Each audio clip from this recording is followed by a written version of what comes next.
Então, estamos hoje dando continuidade à leitura do livro Desvendando o Crescimento. Nós tivemos a leitura, né, até a fase da puberdade, né, falando dos períodos de desenvolvimento corporal. Vamos dar continuidade hoje. E se vocês olharem o livro com cuidado, vocês vão ver que ele está sempre fazendo essa relação do desenvolvimento entre o desenvolvimento corpóreo, o desenvolvimento anímico, né, da alma e o desenvolvimento espiritual. E ao longo do livro, ele vai chamar muito atenção sobre o desenvolvimento do pensar, sentir e querer em cada etapa. Então, ele é um livro bem completo, né, nesse sentido. O, o Bernard Liverwood foi bem feliz, né, em fazer essas observações. E como eu já tinha dito anteriormente, é interessante que nós possamos observar, através de fotos pessoais a nós mesmos, né? Como também olhar os outros, né? Se nós tivermos crianças na família ou observando na rua, é interessante, esse é o caminho para o desenvolvimento da observação goethenística, né? É você observar o fato, deixar que o fato fale por si, né? Então, hoje nós vamos ter, a Marta vai nos acompanhar, né? Vai ler para nós, mas antes a Marta vai ler um verso meditativo. É, um calmo demorar-se nas belezas da vida dá à alma a força do sentir. Um claro pensar nas verdades da existência traz ao espírito a luz do querer. Rodolfo. Obrigado. Então, Marta, por favor. No meu livro mais antigo é na página 30, acho que o mais recente é na 31, parece, né? Uma diferença de um. É a fase Oi, 7, a puberdade. bom dia a todos. Oi, bom dia. Eu queria saber o número da página, gente. Nós estamos na página, depende do seu livro. Se for o antigo, é 30 ou 31. Fase 7, a puberdade. Ah, tá começando agora. Para mim já tinha começado há mais tempo. Bom dia, então. Eu cheguei agora. Então, Marta, por Fase favor. 7, puberdade. É nesse ponto da maior desarmonia das proporções que se pode contar com o início da puberdade. Em sua segunda fase, a puberdade conduz a um novo equilíbrio, que se manifesta de maneira mais visível na transformação do rosto. O semblante já não tão suave, com o queixo pronunciado, o grande nariz e os olhos ainda infantis, recebe melhores proporções pelo crescimento em largura, principalmente dos ossos molares. Malares, tá? Traços, Malária. é, traços mais pessoais entram em cena. O olhar perde sua insegurança e se dirige ao mundo com autoconsciência. A boca e o queixo traduzem mais vontade, e todo o rosto denota que seu portador se esforça para alcançar um ponto de vista de maior autonomia. Agora, os caracteres sexuais secundários também começam a desenvolver-se. As glândulas generativas entram em funcionamento. Durante essa segunda fase da puberdade, o crescimento longitudinal das pernas quase cessa. Em compensação, é o tronco que começa a crescer, sendo que o crescimento global limita-se quase exclusivamente a ele. Daí decorre uma harmonização facilmente detectável das proporções, apoiada pela diferenciação das formas típicas dos dois sexos. Nas meninas, todo o processo ocorre 2 anos mais cedo do que nos meninos. Nelas, ele se realiza mais rapidamente. As fases consecutivas são mais breves, escapando mais facilmente à observação. A pré-puberdade, com o crescimento das pernas, começa já no fim do 10º ano, continuando durante os 11 e os 12 anos. A puberdade propriamente dita se inicia aos 12 e 13 anos, com o desenvolvimento dos seios e o arredondamento dos quadris. Em seguida, começa o crescimento dos pelos. Nos meninos, a pré-puberdade se inicia aos 12 ou 13 anos, durando até bem adentro nos 14.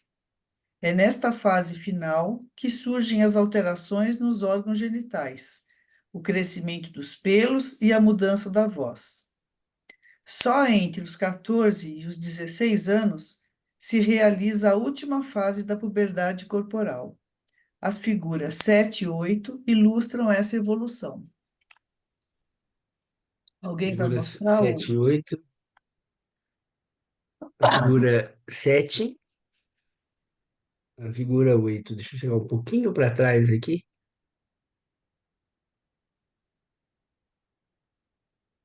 Ah, A figura 7, né, é 13 anos e 9 meses e meio, meses, meio. Aham. e a 8, 15 anos e 8 meses e meio. Uhum. Pode-se afirmar que o menino, com seus processos de crescimento mais vagarosos, acompanha rigidamente os ritmos evolutivos fixos. Já a menina acelera esse processo, excluindo-se assim do ritmo. Com isso, porém, o processo posterior de maturação da jovem para a mulher exige um maior número de anos. Esse processo de adiantamento da puberdade nas meninas teve início no século XIX, sendo mais evidente na população urbana. Além da diferenciação dos sexos, também as características da constituição ulterior se acentuam durante a fase da puberdade. É em sua primeira fase que fica mais acentuado o tipo magro e longilíneo, denominado leptossômico. A silhueta dessa fase conserva-se então durante toda a vida. A primeira fase aparece menos nitidamente no tipo baixo e mais largo, denominado pícnico, enquanto fica mais acentuada a segunda fase, ou seja, a do crescimento do tronco em comprimento e largura. Mencionamos aqui apenas os dois extremos, já que não é nossa tarefa tratar dos tipos constitucionais de adultos. Se já tivemos de levar em conta o fator constitucional na metamorfose corporal no fim do primeiro setênio, para fazer um diagnóstico correto do desenvolvimento, isso se torna ainda bem mais necessário durante a puberdade. Antes de passarmos, né, ficou alguma questão com relação aqui à puberdade? É interessante porque agora, o que que ele chama a atenção? Que existe agora a diferenciação sexual, né?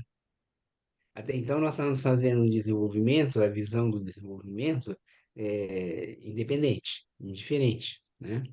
A partir do momento que o tronco começa agora a desenvolver também, e aqui chama atenção um fato muito interessante, que ele não vai falar isso aqui, mas é importante de observação, né? Deixa eu chegar um pouco para cá, que o sol aqui, nessa época do ano, o sol fica nessa posição, ele fica me iluminando de uma forma diferente aqui. Então, o que que acontece? O desenvolvimento da sexualidade nos meninos, no homem, né? Ele está bem focado, não apenas na sua gônada, né, sexual, que é o testículo, mas nos órgãos sexuais, que estão no metabolismo. A menina, ela tem uma característica interessante. Além dela ter o desenvolvimento ovariano e os órgãos sexuais que estão no metabolismo, ela desenvolve também as mamas, que fazem parte do sistema da sexualidade feminina. E as mamas estão no sistema rítmico. Então, isso é muito importante da gente perceber. Isso é uma coisa que não é apenas anatômica, mas tem a ver com um arquétipo. E isso se espelha. Ele aqui chama atenção que na menina, do ponto de vista físico, ele é mais rápido, né? E às vezes até você não acompanha tão claramente quanto no menino, mas isso traz uma outra característica que, como a mulher, ela desenvolve a mama no sistema rítmico, ela provoca um equilíbrio entre o neurosensorial e o metabólico que não existe no menino. O menino desenvolve a parte metabólica e a mulher desenvolve essa parte rítmica. E isso faz com que a mulher, a menina, né, se você olhar do ponto de vista anímico, ela desenvolve mais cedo, ela amadurece mais cedo.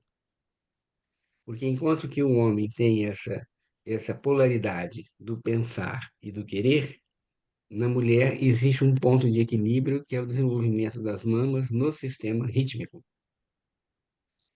Isso faz com que depois, até no sentido do relacionamento, você vê na escola, dificilmente uma menina namora. Bom, não sei hoje em dia com as mudanças que estão, mas assim, antigamente as meninas procuravam namorar meninos mais velhos, nunca os meninos da mesma idade, porque o grau de amadurecimento era diferente.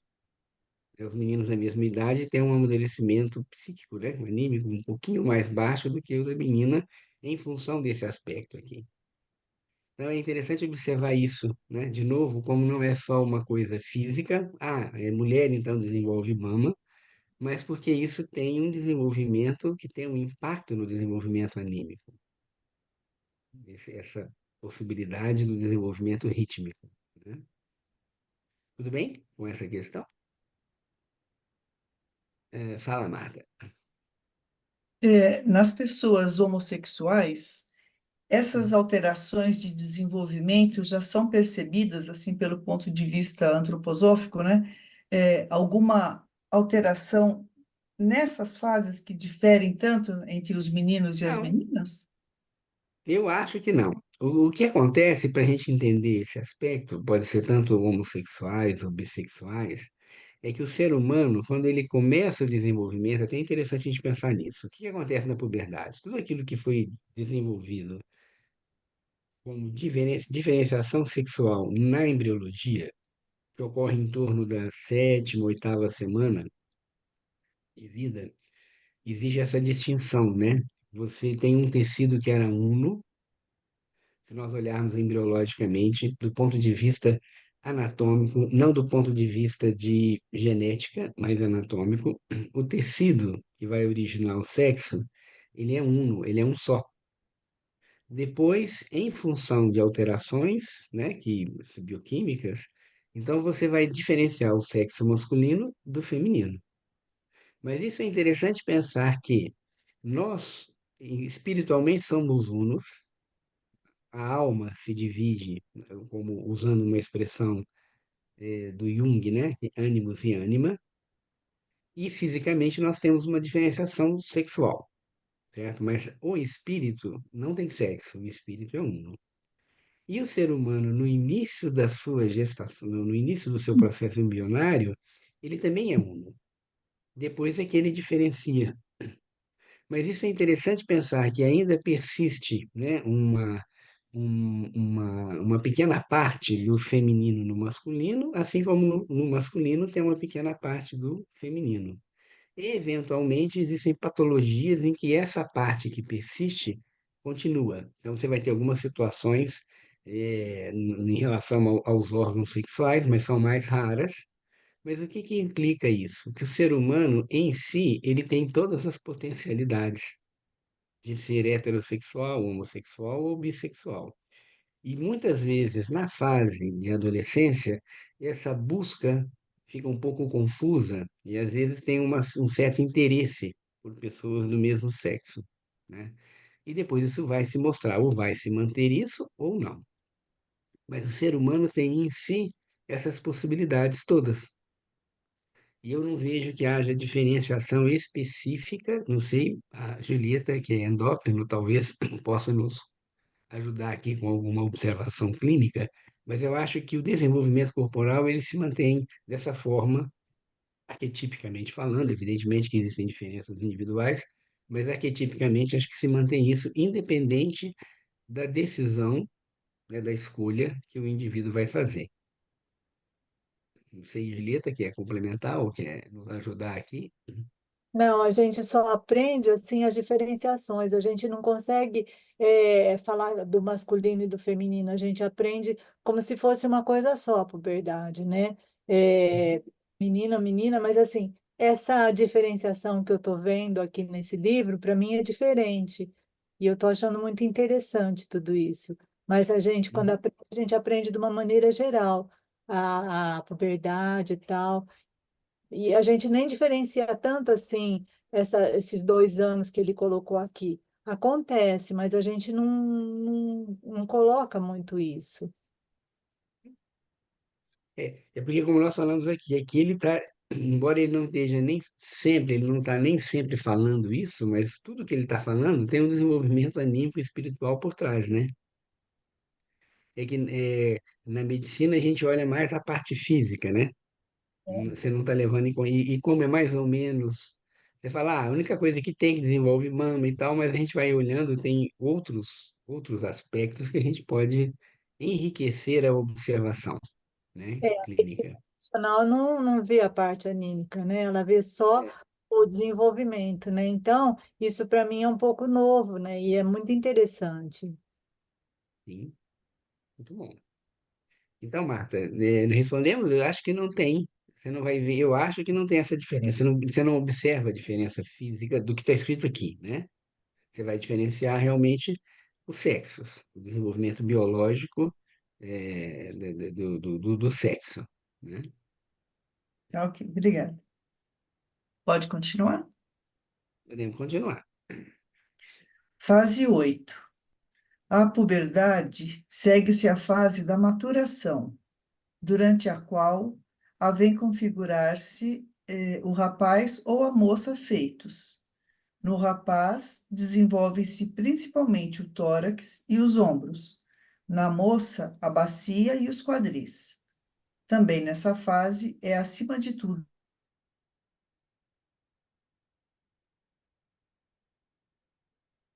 Ô, Marta, a gente não está atenção escutando. sobre si. Acho que deu só, não sei se deu Fala só para baixo. Foi? mim uma parada. Não, eu entendi, eu ouvi ela falar tudo. Então foi só para mim Tá. que deu um corte. Então, aqui também chama a atenção um aspecto, né?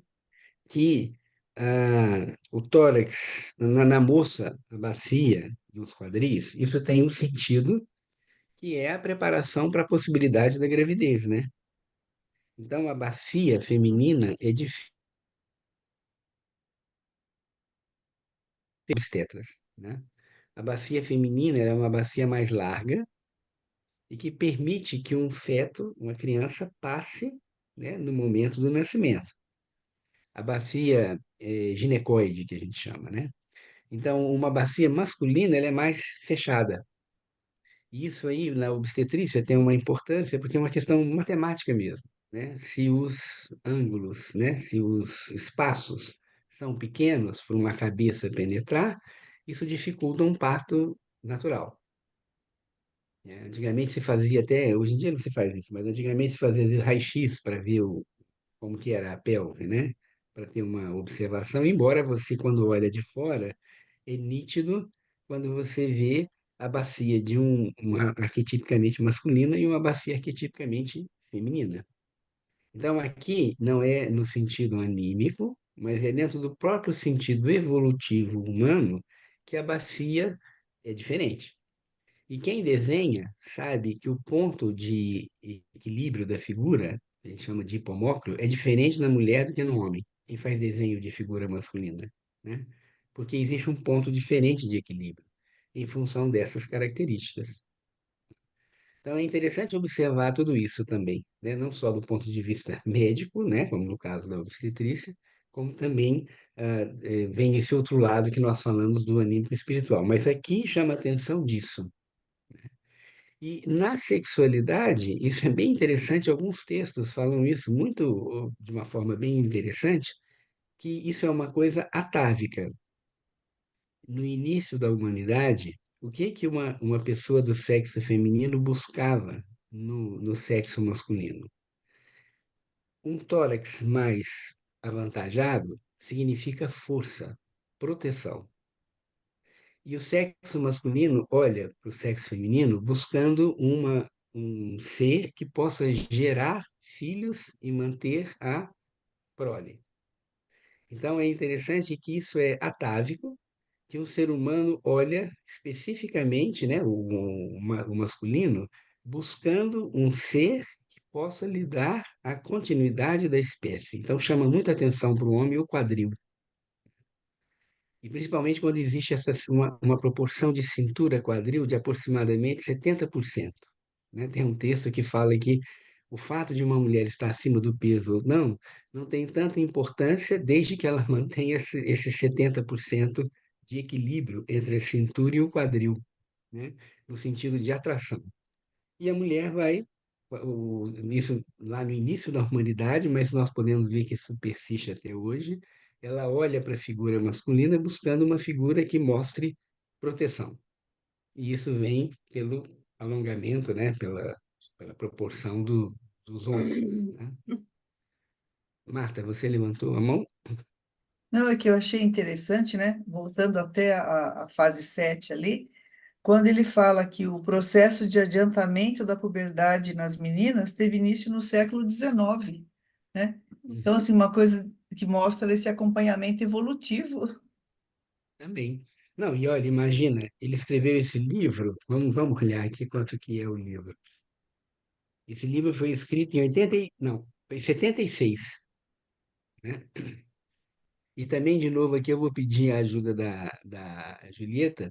Nós já comentamos sobre isso da outra vez, que eu acho que agora nós estamos vendo cada vez mais puberdade precoce. Aí, Julieta pode nos ajudar aí com essa observação. Verdade, eu acho que já está em torno de 10, 10,5, já tem aparecido bastante. Bom, a partir de 9 anos já não é mais precoce para nós, né? Para nós é abaixo de 9 anos. Quando a gente vai tratar as patologias, é abaixo de 9 anos, 8 anos, 9 anos. Quer dizer que acima de 9 anos já está ficando, assim, normal para os endocrinologistas, né? Mas não é normal, mas é o que tem aparecido é 10, 10 e pouco. E aqui ele já falou 11, né? Então já está diminuindo isso. É. Então, eu não sei se vocês têm, na endocrinologia tem algum estudo sobre isso, mas eu particularmente acho que, assim, a mudança alimentar, o uso de muito hormônio, né? Tanto na alimentação quanto por mulheres, né? Eu acho que isso tudo tem alterado, ajudado esse processo que, do ponto de vista anímico e espiritual, não é vantagem, né? Porque você vai adiantando demais coisas que deveriam vir para frente, porque o desenvolvimento, ele acompanhando, é interessante, porque o desenvolvimento dos órgãos sexuais que permitem a gestação, se você tem os órgãos prontos, tudo bem, você pode falar permite a gestação, mas aí você tem que olhar o que que animicamente está acontecendo, né? Será que a menina que engravida muito cedo, ela tem maturidade suficiente para a função da maternidade? Não para gerar, né? Então, e o próprio corpo ainda não está totalmente pronto, né? Para ter um desenvolvimento pensando no parto e tudo mais. Então, é interessante observar, ele fala do século XIX aqui, né, como a Marta chamou a atenção, mas se esse livro fosse escrito agora, talvez ele já mudasse, ele fosse acrescentar esse fato de que hoje o processo está mais acelerado. E o processo acelerado é como você acelerar, usar adubo e química para amadurecer uma planta, uma fruta. Ela fica grande, bonita antes do tempo, mas ela não tem o viço da planta que cresce naturalmente, né? Eu sempre, já comentei aqui, mas gosto muito de usar essa expressão da goiaba, né? Quem comeu a goiaba no pé sabe que é uma goiaba pequenininha, que tem, às vezes, bichinho dentro, né? Já vem com proteína, mas quando você come a goiaba, quem comeu uma goiaba no pé, sabe que aquela goiaba que se compra hoje no supermercado, grande, sem bicho, sem nenhuma ferida, não tem o mesmo gosto, porque ela foi amadurecida à força, né? E isso é um processo que a gente tem que pensar também no desenvolvimento humano. A gente tem que observar, não podemos interferir sim, evitando o uso de hormônios, se a gente puder, no que for possível. Mas é um processo na humanidade, né? Na semana passada, acho que nós comentamos sobre isso. As crianças antigamente nasciam com olhos fechados, hoje já nascem com olhos abertos, né? Essa semana Dos teve uma processos de desenvolvimento. reportagem Ah, de uma criança que já nasceu com os dentes. uhum, Um bebê que já nasceu com os dentes. Eu ia separar para mandar para o grupo uhum. e não disse que é raro, um em cada 2.000 partos ou um em cada 3.000 partos, isso acontece. Mas a segunda ginecologista já tinha sido o segundo parto dela que ela tinha pego com essa criança recém-nascida com dentes de leite já nascida. Uhum. Olha. Não, isso é interessante porque para quem não observa, né, do ponto de vista anímico espiritual, isso tudo parece progresso, né? Nossa, como as crianças já estão nascendo prontas, não sei o quê. E para nós, a gente olha com cuidado para isso, porque existe um desenvolvimento físico, mas que não está sendo acompanhado por um desenvolvimento anímico espiritual. É porque o desenvolvimento anímico espiritual, ele não tem interferência física. O corpo físico, sim, através de alimentação, tudo que a gente consegue fazer, né? Tem até o outro lado, por exemplo, o homem, antigamente, o homem das cavernas, ele era cheio de pelos, né? Porque isso era uma proteção. A partir do momento em que nós criamos os benefícios de casa, roupa, tudo que nos protege, não tem dúvida, mas o corpo vai ficando mais fraco, né? O corpo vai ficando mais fraco, porque ele tem muitas opções de proteção, né? Então, tudo isso a gente tem que olhar, eh, não julgando, mas ajuizando, olhando realmente o processo do desenvolvimento, né? E quais os impactos. Nós só podemos realmente observar isso objetivamente daqui a alguns anos, né? Quando olharmos o desenvolvimento da humanidade. Então, esses livros, eles fazem uma observação até o ponto em que ele escreve, mas naturalmente um livro reescrito daqui a alguns anos vão ter algumas alterações que a gente pode perceber, vai poder perceber, né? Mas vamos continuar? Então,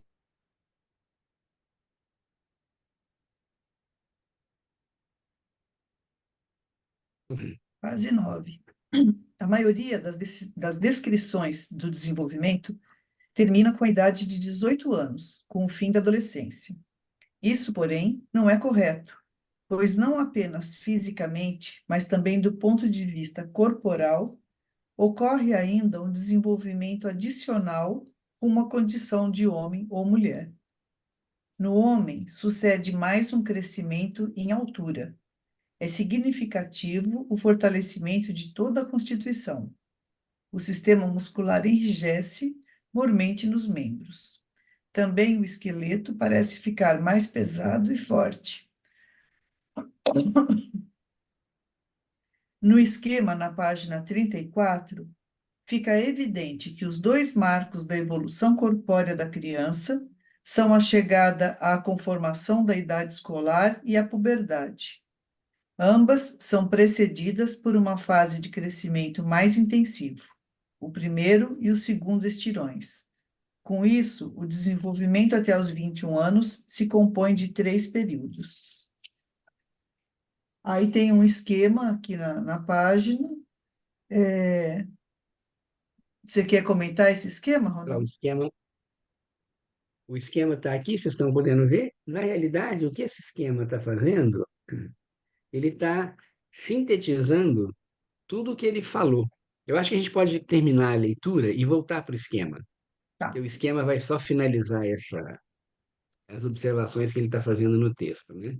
tá.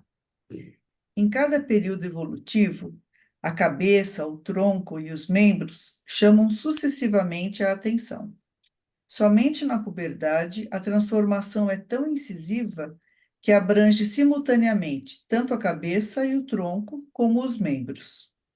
No todo, porém, as transformações da puberdade, ou seja, a segunda fase após o fim do estirão pré-púbere, podem ser consideradas uma individualização e harmonização da forma. A individualização atinge primeiramente o sexo. Modela-se uma figura tipicamente masculina ou feminina. Em segundo lugar, a constituição, pela qual o tipo pessoal se evidencia claramente. Em terceiro lugar, a personalidade, à medida que a disposição anímica se imprime em toda a figura. Essa individualização se manifesta principalmente no rosto, no olhar, na postura e na movimentação. A harmonização se revela na superação da tendência ao crescimento unilateral na pré-puberdade e na passagem da constituição desarmônica para a constituição individual definitiva, que no tipo leptossômico conserva vários traços da estrutura pré-púbere, mas em outros provoca consideráveis mudanças em relação a ela. Num aprofundamento mais detalhado nos aspectos específicos das várias fases menores, constatamos que aquelas marcadas pela individualização coincidem com aquelas em que a cabeça e o rosto suscitam nosso maior interesse. As fases de desenvolvimento do tronco constituem pausas acompanhadas de um crescimento em largura. As fases de desenvolvimento dos membros trazem modificações significativas e transições para estados evolutivos inteiramente novos. Desse modo, podemos constatar que os ritmos evolutivos se repetem nos grandes períodos, embora em nível mais elevado da individualização. É lícito empregarmos aqui o conceito de metamorfose, no mesmo sentido em que Goethe a empregou em seu livro A Metamorfose das Plantas. Quando, após considerar o desenvolvimento da alma, falarmos da estrutura estratificada da vida anímica, voltaremos a esse conceito da metamorfose. E acabou o capítulo. Né? Então, antes de lermos aqui o quadro, né? É bem interessante o que ele fala, que ele foi chamando a atenção sempre desde o início, né? Cabeça, tronco e membro. Né? Que isso é uma coisa que nós aprendemos na escola, né? O ser humano tem cabeça, tronco e membro. E aqui ele está trazendo uma observação mais acurada das diferenciações que existem, e à medida que o ser humano passa pela puberdade, a individualização fica mais marcada, né? Quer dizer, então todo ser humano passa por isso, mas nós vamos tendo as individualizações, e principalmente através do rosto, do olhar, da postura, você vai vendo isso. Então, postura inclui membro também, né? Então, cada vez mais o ser humano vai tendo gestos pessoais que vão acompanhando o desenvolvimento anímico, no sentido que a gente pode observar tanto no segundo setênio quanto no terceiro setênio, quer dizer, temperamento e qualidade planetária, que incluem, né, o desenvolvimento em cima do fogo, terra, água, ar, isso tudo, evidentemente, vai ter um trabalho sobre o corpo. E isso é bem importante quando ele fala que existe esse desenvolvimento anímico, então não basta olhar o físico. Até porque quando nós estudamos temperamentos, nós vemos que o fogo é um elemento que queima. Então, um elemento colérico, uma pessoa colérica mais típica, ela é atarracada. Ela é baixinha, forte, porque o fogo consome. Já o melancólico, ele tende a ser leptossômico, longilíneo.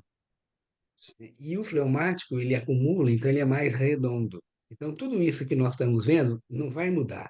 O desenvolvimento da perna, do tronco, da cabeça não vai mudar. Mas tem o acréscimo, digamos assim, de uma individualização que vem pela presença maior ou menor do elemento terra, água, fogo ou ar. Então, mesmo que eu olhe para uma criança, os quatro temperamentos na minha frente, eu vou ver esses desenvolvimentos de membro, de tronco, de cabeça, face, tudo isso vai estar, mas existe uma individualização através da presença desses elementos que nós sabemos que tem e que na ciência comum não é levado em consideração. Mas essas diferenças vão existir. E depois ele vai agora, a partir daqui, ele vai voltar de novo para o desenvolvimento infantil, mas agora já olhando não só do ponto de vista físico, ele vai aprofundar isso que ele está falando aqui. Então ele vai, o próximo capítulo, por exemplo, ele vai falar da criança até a troca dos dentes. Mas agora ele vai falar de um ponto de vista não físico. Ele já falou do físico, ele já explicou como que é o desenvolvimento físico, com todos os detalhes ricamente colocados aqui. Agora ele vai olhar para o outro aspecto. Isso tudo é que faz interessante quando nós olhamos os seres humanos, como nós vemos como todo mundo, apesar de ter dois olhos, dois ouvidos, um nariz, uma boca, como que a nossa face é diferente. Nós temos a mesma coisa, mas cada um tem uma diferença, que pode ser colocada pela hereditariedade, também, evidentemente. E a hereditariedade, ela se expande quando você pensa em diferentes etnias. Então, quando eu olho um asiático, eu olho um ocidental, tem uma diferença. Não no desenvolvimento de cabeça especificamente, não, mas existem outras diferenças que não estão explicadas simplesmente pela observação da estrutura, né? Porque depois nós vamos olhar objetivamente que você nascer num país asiático, ou num país ocidental, e dentro dos próprios países asiáticos e dentro dos próprios países ocidentais existem diferenças de comportamento. Então, o desenvolvimento humano ele é bem mais amplo. Quando nós olhamos aqui no Brasil mesmo, né? Se nós olhamos a distinção do Norte, Nordeste, Sul e Sudeste, você vai ver que existem também diferenças, embora todos sejam brasileiros. Então, é bem importante a gente ampliar, por isso que é interessante assim, essa visão jupiteriana que a gente chama, né? Que é uma visão ampla. Você amplia e contextualiza. Aqui ele contextualizou os desenvolvimentos nas suas diversas etapas, nesses três grandes períodos. Ótimo, mas se eu for olhar um ser humano específico, eu vou ampliando mais ainda com todas essas características. E aí é interessante agora nós olharmos todo mundo tem essa figura ou não tem essa figura? Desculpa, o livro. Acho que nem todos estão com o livro. Quem está com o livro, é interessante olhar aqui na página, essa página que tem o esquema, ou é na página 34 ou é na página 35. Sim. Ele vai colocando no esquema aqui do lado a idade, aqui ele vai colocando a cabeça, o tronco e os membros. Tudo que ele foi falando ali, aqui também especificado. Então, o que ele chama a atenção?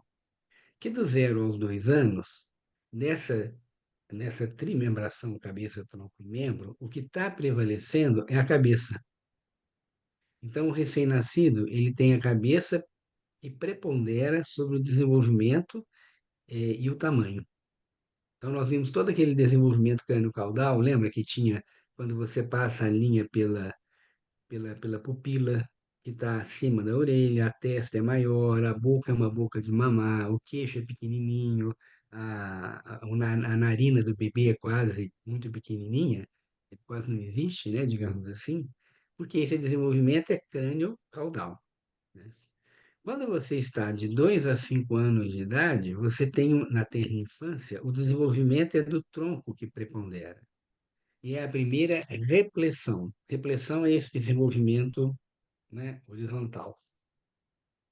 Quando nós olhamos dos 5 aos 7 anos, aí agora o que vai prevalecer são os membros. Então é a transição para a idade escolar e os membros dominam a silhueta, que é o primeiro estirão, é o crescimento, né? Então, quando você olha na figura, ele é bem claro, né, quando ele vai colocando aqui a idade, que o desenvolvimento é cabeça, tronco e membro. Aqui nós vimos bem claramente ele mostrando isso ao longo do capítulo. Aí depois, dos 7 aos 8, 9 anos, é a idade escolar, e aqui não é que a cabeça que cresce, mas agora é o rosto que começa a ter um cunho mais individual. Dos 9 aos 12 para os meninos e de 8 a 10 para as meninas, aí o que tem mais importância é o tronco, é a segunda repressão. O tronco cresce em largura e em crescimento. E dos 12 aos 14 para os meninos e dos 10 aos 12 para as meninas, você tem o desenvolvimento mais aqui quando fala dos membros, aí a gente tem que entender que na divisão da trimembração, do ponto de vista antroposófico, nós temos neurosensorial, rítmico e metabólico.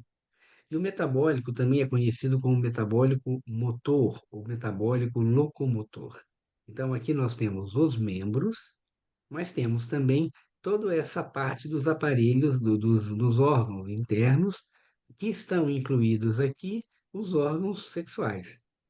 Então, quando fala aqui nesse desenho, quando está colocado aqui junto com o membro, na realidade a gente tem que entender que é o polo metabólico motor.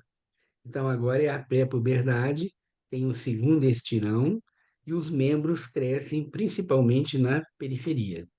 Então, é aquilo que acontece que o adolescente, ele até usou um termo aqui, que ele usou, não se sente bem na própria pele. Por quê? Porque tem um desequilíbrio, né?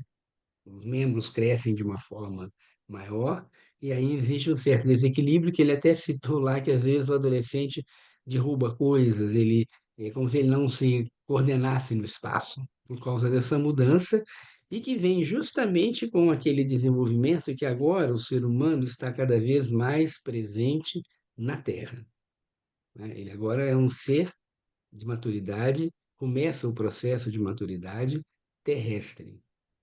Antes ele ainda era bem mais, principalmente na primeira infância, mais cósmico, né? A própria estrutura, quando a gente pensa na abóbada celeste, é redonda. A figura do ser humano é mais redonda. Agora que ele está chegando na Terra, ele tem essa estrutura mais dos membros, que são os que aparecem mais. Aí vem a fase da puberdade, né? De 14 a 16 anos para os meninos e de 12 a 15 anos para as meninas, em que aí existe uma harmonização dos três processos. Está aqui na figura, para quem não tem o livro, o que antes ele vinha mostrando em colunas, agora vem junto, porque aí você tem a individualização do rosto, com um olhar mais atento para o mundo, a harmonização das proporções de tronco, os caracteres sexuais secundários e a harmonização das proporções dos membros. Então, essa trimembração, ela está nessa fase de mudança, né, que é a puberdade, ela faz esse processo, né? Isso, lógico, com as diferenciações de menino e menina mais cedo, menino depois. E aí nós temos, então, a adolescência, que é entre 15 e 18 para as meninas, 16 a 18 para os meninos, que ocorre. Então, aí o que chama atenção é o tronco. Aí agora volta a ser só um ponto, que é a terceira repressão. Então, o tronco se enche novamente, e os meninos nos ombros e as meninas no quadril. E dos 18 aos 21, o que prevalece, aí ele não faz distinção entre menino e menina, que seria o sistema muscular que pesa mais e o esqueleto fica mais maciço. Realmente, né, existe uma consolidação maior, e tudo isso mostrando o quê? Que o ser humano agora está pronto para ir para o mundo. Porque ir para o mundo, nós vamos com os membros. É lógico que tem o nosso pensar, tem o nosso sentir, tudo está interligado. Mas o ser humano cria a base para que ele realmente vá para o mundo, ele vá agir no mundo. E nós agimos através dos membros, através do nosso querer. E depois ele vai desenvolver isso no livro, porque quando fala cabeça, tronco e membro, e nós olhamos agora sistema neurosensorial, sistema rítmico e sistema metabólico, do ponto de vista de estrutura, isso fica bem claro. Mas do ponto de vista anímico, então nós temos que o sistema neurosensorial, ele é a base do pensar. O sistema rítmico é a base do sentir. E o sistema dos membros é a base do querer, do agir. Isso, na realidade, nós diferenciamos de uma forma didática, mas tudo conversa, tudo é entremeado. Então, quando eu penso que o sistema neurosensorial, que está na cabeça, ele concentra o sistema nervoso, isso não está errado, mas o sistema nervoso vai até as extremidades. Quando eu penso no sistema rítmico, que fala de coração, pulmão, dos vasos sanguíneos, eles estão concentrados no tórax, mas eles se espalham por todo o organismo, né? Vão até a mínima célula, eles levam oxigênio e sangue para a mínima célula em toda a periferia. E o sistema metabólico motor, que está realmente concentrado na parte do abdômen e dos membros, mas quando nós pensamos nos nossos olhos, por exemplo, aqui, eu estou olhando para você. Se eu olhar para a minha janela, que o sol está bem aqui, automaticamente a minha pupila fecha, como proteção para o olho. Isso é movimento, isso é músculo. Então eu não posso imaginar que tem músculo só nos membros. Nós temos músculos no corpo todo, né? Então, essa diferenciação didática, que é correta, para que a gente possa ver o arquétipo de cada um, nós precisamos entender que isso existe em todo lugar. Isso tem uma explicação interessante, né, de pensarmos que nós pensamos com a cabeça. Na realidade, a nossa cabeça identifica os pensamentos, mas nós pensamos com o corpo todo. É muito mais, tem muitas pessoas que, é dito inclusive do Goethe, né, que ele ditava coisas andando. E se vocês olharem para vocês mesmos, muitas vezes os melhores pensamentos que nós temos são quando nós estamos fazendo algum exercício físico. Se eu estou caminhando, às vezes no banho, né, que eu estou me movimentando para me lavar, às vezes vem uma grande ideia. E olha que interessante, o que que acontece nas academias hoje em dia?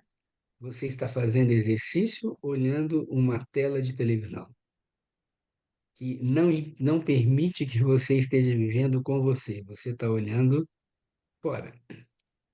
É bem interessante pensar muitas pessoas que fizeram o caminho de Compostela, né, Santiago de Compostela, e que andavam sozinhos muito tempo. Quantas pessoas que falam o que mudou na vida delas por estarem fazendo um caminho e aquilo vai, né, mobilizando internamente. Imagine antigamente as pessoas, no interior principalmente, se deslocavam grandes períodos se queriam ir de um lugar para outro. Imagine hoje nós andamos muitas horas num período muito pequeno, eu estou pegando como exemplo São Paulo, né? Andando de carro. E o que que a maioria das pessoas faz? Bota uma música ou alguma coisa e também já não está tendo movimento, porque você está parado, né? Eu até brinco que hoje a escola deveria dizer que nós somos cabeça, tronco e carro, porque poucas pessoas andam, mobilizam seus membros, né? Nas grandes capitais, pelo menos, nas grandes cidades, pelo menos. Então, tudo isso é importante para que a gente possa entender que não é adequado se nós olharmos separadamente o ser humano, porque nós somos físico, mas tem uma parte anímica e tem uma parte espiritual. E esse desenvolvimento, se vocês olharem e reverem esse capítulo com mais cuidado, né, que é interessante rever o capítulo, vocês vão e o livro todo, vocês vão ver que todo esse desenvolvimento, embora você possa separá-lo didaticamente, tudo é entremeado. Tá? Pode falar, Cecília? Então, professor, eu estou aqui maravilhada com a sua interpretação, né, a sua fluidez, mas ficou assim, essa diferenciação hoje em dia, as crianças com 3, 4 anos, com exercícios em academia, balé, judô, corrida, esportes, né? Então, tudo isso, a gente fica pensando, essa diferenciação didática, né? Se também não muda a mental, tudo isso, né? Porque é muita precocidade, piloto para kart, 6 anos de idade, já ganhando campeonato, né? Então, assim, menina com 3, 4 anos fazendo leituras completas em 2 idiomas, né? E os pais motivando e botando aí na. Então, assim, a diferenciação foi tão didática, né? O ritmo sensorial, os membros. Aí eu fiquei meio confusa com isso, né? Se o senhor pode falar alguma coisa. A confusão nós é que criamos, né? Porque o desenvolvimento humano, ele é pré-histórico. Ele vai fazendo um desenvolvimento natural ao longo dos anos, porque isso é normal, tudo tem evolução, né? Então, já há muitos anos já se verifica isso. Hoje não tem nenhum dentista aqui, né? Ah, não, tem a Marta, né? A, a- já tem pessoas que nascem sem o dente do siso, não é verdade? Então, você vê, pode ser que daqui a alguns anos o apêndice seja um apêndice mesmo, né? Tem pessoas que podem até nascer sem um apêndice. Isso são movimentos que vão acontecendo, só que isso demora anos para acontecer. É geracional. O que nós estamos vivendo hoje em dia, culturalmente, é um desenvolvimento acelerado. Então, aquilo que poderia acontecer no tempo, no futuro mais distante, nós estamos artificialmente fazendo isso muito rápido. E o que chama atenção é que isso vem com um conceito de progresso, um conceito de adianto. Olha que bonito uma criança que já mexe no computador tão cedo, né? Olha que bonito uma criança que já sabe ler muito cedo. Então, nós temos todas as possibilidades. É a mesma coisa que eu falei da menina de 12 anos, hoje em dia até às vezes mais cedo, que engravida. Fisicamente ela pode fazer isso, mas será que animicamente ele está preparado para fazer? E aí você vai, tudo que você adianta demais, assim como tudo que atrasa demais também, né? Por isso que existe uma ideia de um desenvolvimento coerente, né? A palavra normalidade é complexa para a gente falar, principalmente hoje em dia, quando as pessoas questionam muito em função das suas posturas, o que é normal, não é normal. Então, vamos falar de uma palavra mais que eu acho que é mais completa também, é coerente. Então, você tem um desenvolvimento que é coerente. E tudo aquilo que sai da coerência, seja atrasando ou adiantando, traz consequências. E as consequências nós não vamos ver hoje, nós vamos ver mais tarde. Então, isso eu já te comentei aqui. O nosso processo de alimentação, o nosso processo de vida é um processo cada vez mais esclerosante. Porque quando você olha no desenvolvimento biográfico normal, você tem uma fase da infância, que é a fase mais inflamatória, né? Que você tem as doenças inflamatórias típicas da infância, e as doenças de esclerose, elas vêm no final da vida.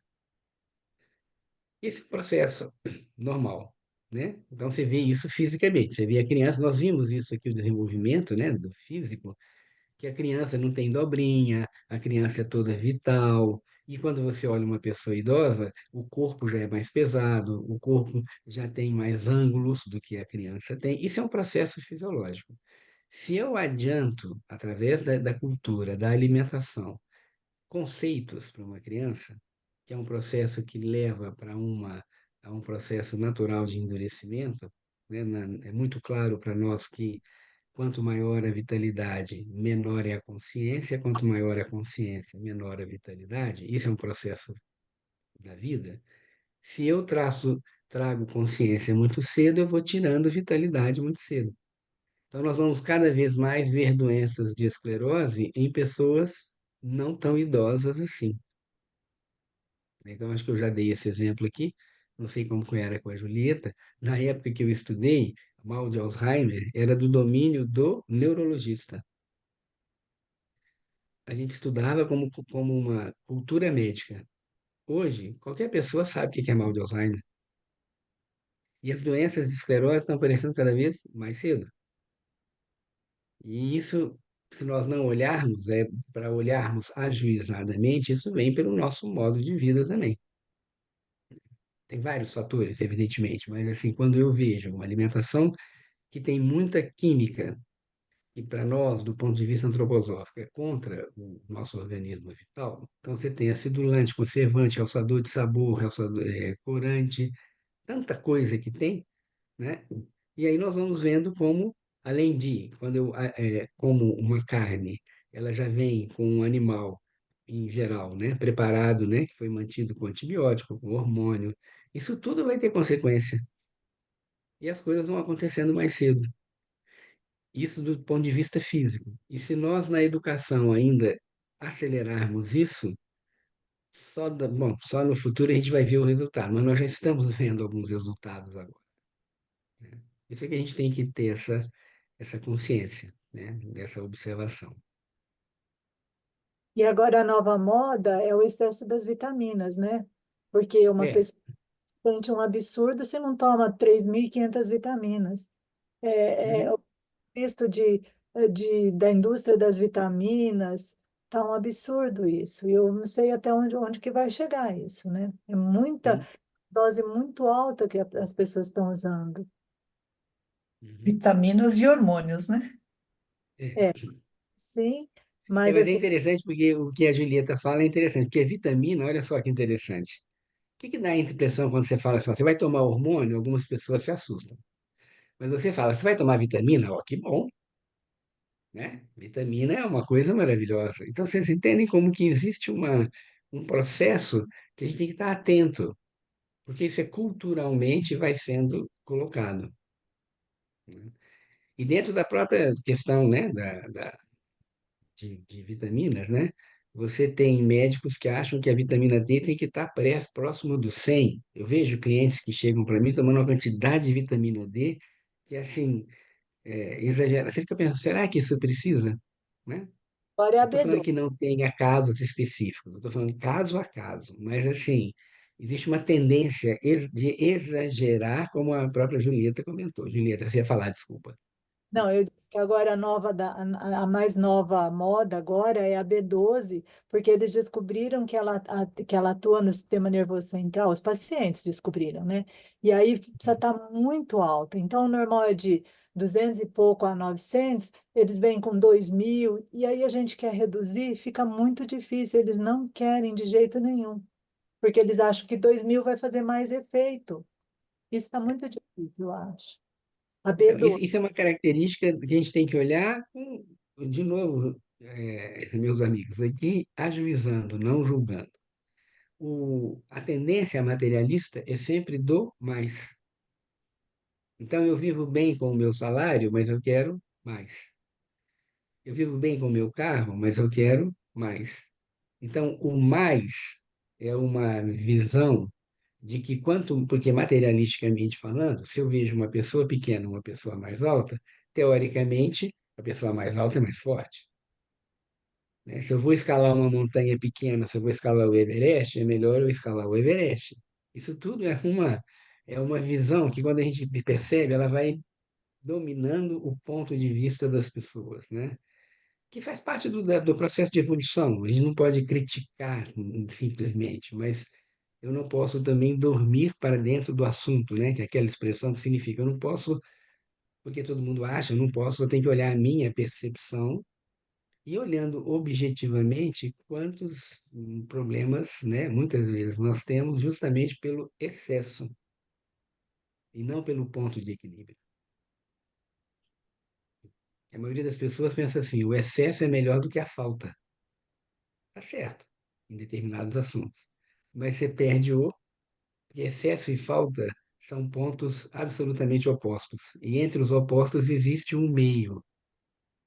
E é no meio que existe a maior coerência. Porque tanto a falta quanto o excesso, você está incoerente. Em qualquer assunto que você vai olhar.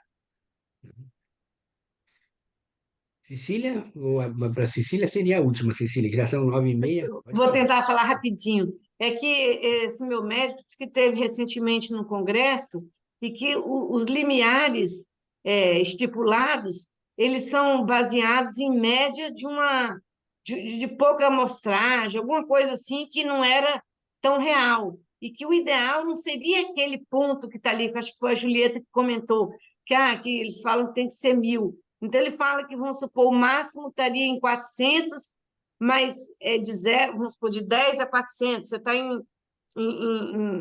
200, aí é pouco. Aí ele falou que não é essa média, que tem que ser realmente 800, tem que ser 1.200. Aí eu fiquei preocupada, porque essas medicações são caras, e, e bateu com a minha situação, né? Idosa, sarcopenia, osteoporose. Aí, então, ele alega isso exatamente, é a falta dessas vitaminas, né? B12, o D, a vitamina D, eu não sei falar os nomes lá, não.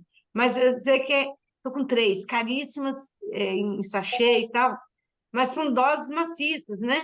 E aí eu fico pensando, e nada está dentro daquele padrão ali, diz que é acima disso. Então, é isso que me preocupou com essa fala agora aí, né? Bateu com a minha necessidade. Só a gente lembrar uma coisa, a gente pensar qual é o interesse que existe, né, de você vender uma coisa, sendo que a natureza já provê tudo isso. Então é interessante você observar, ajuizar, não julgar. Será que nós estamos comendo frutas suficiente, nos alimentando adequadamente, suficientemente? Porque tudo isso vem da natureza. Porque aquilo que o homem cria em laboratório é mais complexo ainda porque você não está seguindo a natureza como ela deveria ser. Existem pessoas que precisam de um apoio medicamentoso? Sim, para isso existe a medicina. Mas você fazer isso sem olhar individualizadamente, sem levar em consideração que você tem na natureza tudo o que você precisa, né? Então isso a gente tem que só pensar sobre. Cada um olha para si, para sua família, o que que é o mais adequado.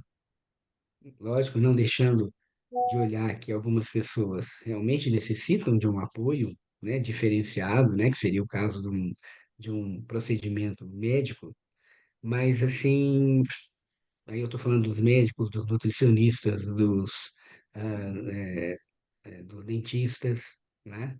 Isso também vai para a veterinária, né? É tudo, tudo, né? E então é esse que é essa, essa percepção de que eu estou no mundo, eu preciso olhar o que o mundo traz, mas eu preciso primeiro pensar assim, isto realmente me convém? Né? A gente tem que ter muito cuidado com aquilo que vira um movimento de moda, né? Então, assim como antigamente moda, a gente só falava da roupa, né? Hoje você tem modas, né? Em várias questões, né? A moda de tomar remédio, né? Essas coisas todas. Então, é individual, né? A gente tem que observar a evolução, é assim que a evolução está, mas eu não preciso também entrar de olhos fechados em tudo. Eu tenho que repensar e pensar na minha coerência.